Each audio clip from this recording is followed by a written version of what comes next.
So I'm Clay Sheffer, and I was born in Vernal, Utah. I've been here my whole life. And tomorrow, September 27th, will be 14 years that I've been clean and sober. When I was in my addiction, I wanted to be a good dad, I wanted to be a good husband, but I was physically dependent on the narcotics and the alcohol, and I wasn't able to be that father that I wanted to be. Oh, there we go.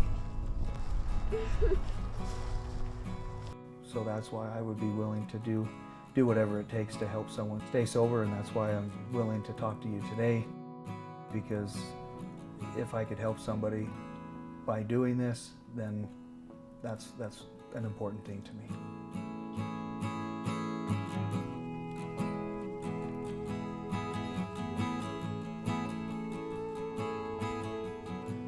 When Mom says, "What did you learn in church today?"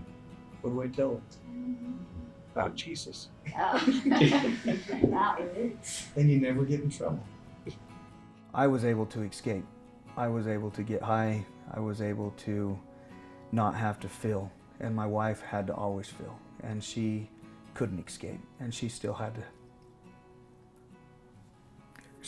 be the parent. So the first rehab, when I went, I still didn't understand it. I thought I just needed to just get the drugs out of my system and everything would be fine. And so 7 months after I got out of rehab the first time, I relapsed. And I relapsed pretty hard. And I struggled another few years in my addiction after that first relapse. And I was sick and tired of being sick and tired. And I knew I had to do something or I was going to die. I found myself getting off of a job in a different state, having to come home, and I called my wife and I asked her if she loved me. And she told me that she did. I asked her why she married me. She said, because I loved you and I knew you were who I wanted to be with. And I felt so alone, even hearing those things from her. But where I was at, I was sitting on a hillside with a big cliff. And if she would have told me that she didn't love me or want to be with me, I had already made my decision to drive off that cliff.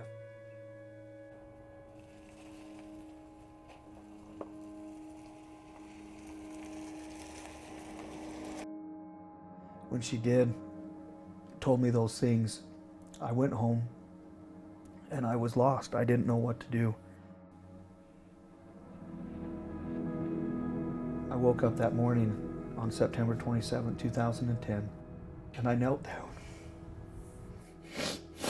And that was the first time that I'd ever really sincerely prayed.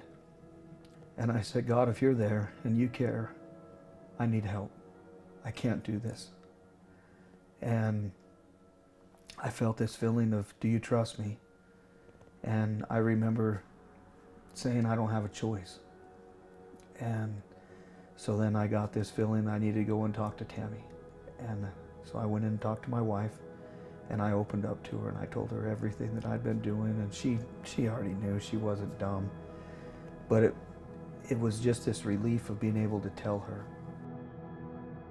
And so Tammy was able to get me into the Lakeview Hospital in Bountiful at the detox unit. They got me admitted into the hospital, and they said I need to drink lots of fluids and walk. And I was sick. And I got this feeling that I needed to make it to the end of the hallway. And at the end of the hallway there was a window, and I needed to get to that window. And I didn't understand what that meant. I had to trust and turn my will and my life over to God. And I did that. And on the third day, I made it to the end of that hallway. And when I got to that hallway and I looked out the window, there was the Bountiful LDS temple. And for the first time, things started making sense to me.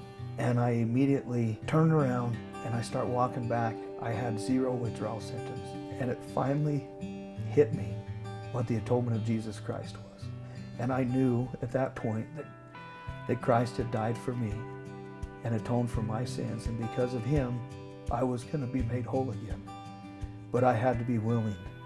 When I got out of rehab the second time, my older two, Samantha and Cortland, I think Samantha was 8 years old, and Cortland would have been, about 6. I was downstairs playing a video game with him. Samantha turned to me at 8 years old and she said, "I really like my new dad."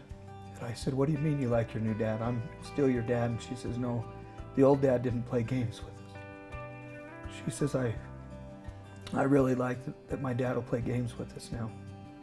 At the time I was only 2 months clean when that had happened, and that experience, and I made a promise that day that I would never let my kids down again.